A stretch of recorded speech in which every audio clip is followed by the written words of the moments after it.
নমস্কার, আমি ত্রাণাক্ষী সেন। আমার আরেকটি ভ্লগে তোমাদের সবাইকে স্বাগত জানাই। তো আজকে নিয়ে চলে এসেছি কিন্তু পনিরের একটা রেসিপি নিয়ে। আশা করছি তোমরা সবাই খুব ভালো আছো, সুস্থ আছো। তো অনেকদিন বাদে কিন্তু আমি রেসিপির কোনো একটা নতুন রেসিপি নিয়ে চলে এসেছি, যেটা একদমই অন্যরকমভাবে কিন্তু আমি পনির রান্না করব। তো এখানে ফার্স্টেই কিন্তু আমি পনিরটাকে ভালো মতন করে ভেজে নিয়েছিলাম নুন আর একটু সামান্য হলুদ দিয়ে। সেটাকে কিন্তু গরম জলের মধ্যে ডুবিয়ে রেখে তারপরে আমি তুলে রেখেছিলাম। আর এদিকে কিন্তু আমি গাজর আর বিনসটা আর ক্যাপসিকামটা কেটে রেখে দিয়েছিলাম। ওদিকে আমি তেলটাকে গরম বসিয়ে তার মধ্যে তেজপাতা আর শুকনো লঙ্কা আর তার সাথে কিছুটা পরিমাণে জিরে দিয়ে দিয়েছিলাম। তো ভালো মতন গরম হয়ে গেলে তার মধ্যে আগে থেকে কেটে রাখা গাজর আর আমি আগের থেকে কেটে রাখা ক্যাপসিকামটাকেও দিয়ে দিয়েছিলাম। তো ভালো মতন করে কিন্তু এটাকে ভাজতে হবে।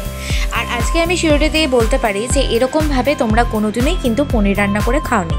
তো ভালো মতন দেখতে থাকো রেসিপিটা, আর বাড়িতে বানিয়ে খেয়ে কিন্তু আমাকে অবশ্যই বলো তোমাদের রেসিপিটা কীরকম লাগলো।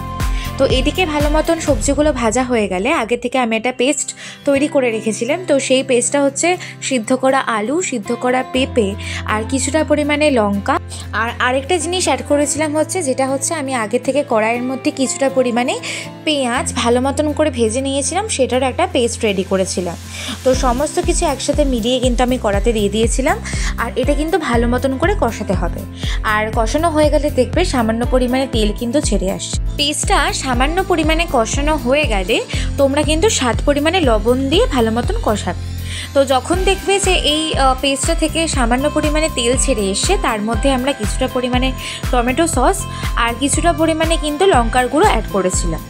তো এই পেস্টটা যেহেতু তোমার পেঁপে আর আলু দিয়ে, গ্রেভিটা কিন্তু অনেকটাই বেশি ঠিক হবে আর খেতেও কিন্তু প্রচণ্ড সুস্বাদু হবে। তো তার মধ্যে আমরা দিয়ে দিয়েছিলাম গরম মশলা আর সামান্য পরিমাণে দিয়েছিলাম গোলমরিচ গুঁড়ো। তো এই রেসিপিটা কিন্তু তোমরা তোমাদের বন্ধুদের সাথেও শেয়ার করতে পারো। আর সমস্ত কিছু দেওয়া হয়ে গেলে সামান্য পরিমাণে লবণ, সামান্য পরিমাণে চিনি আর সামান্য পরিমাণে কিন্তু কাশ্মীরি লঙ্কার গুঁড়ো অ্যাড করেছিলাম। তো ভালো মতন সব কিছু কিন্তু মিক্স করে আরেকবারও কষিয়ে নিতে হবে।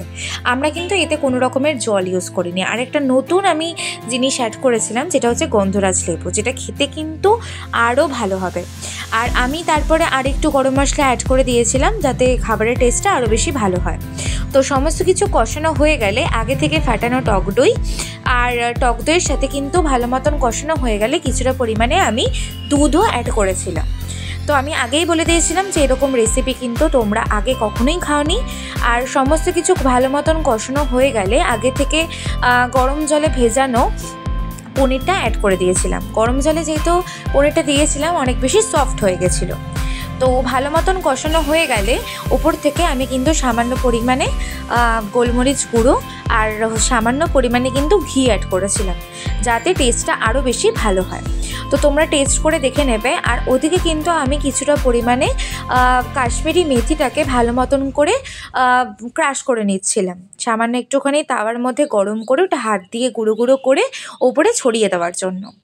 আর কসুরি মেথি কিন্তু আমি অ্যাড করেছিলাম স্পেশালি, যাতে খেতে আরও বেশি ভালো হয়। তো আমার ভিডিওটা কীরকম লাগলো আমাকে কিন্তু অবশ্যই কমেন্ট করে জানিও। আর এই রেসিপিটা কিন্তু তুমি তোমার বন্ধু বা বাড়িতেও কিন্তু স্পেশাল দিনে করে খেতে পারো। আমার ভিডিওটা ভালো লাগলে অবশ্যই কমেন্ট করে জানিও, শেয়ার করে ভালো লেগে থাকলে অবশ্যই লাইক কমেন্ট এবং আমার চ্যানেলটাকে কিন্তু সাবস্ক্রাইব করতে কিরকম লাগলো কিন্তু অবশ্যই আমাকে কমেন্ট করে জানিয়ে বিভিন্ন জায়গার। আর যদি কেউ রান্না করে থাকো বাড়িতে তার আমার ভিডিওতে দিয়ে আমার কমেন্ট বক্সে অবশ্যই কিন্তু আমার চ্যানেলটাকে সাবস্ক্রাইব করতে হবে। তো আপাতত এইটুখানি রইলো। নমস্কার।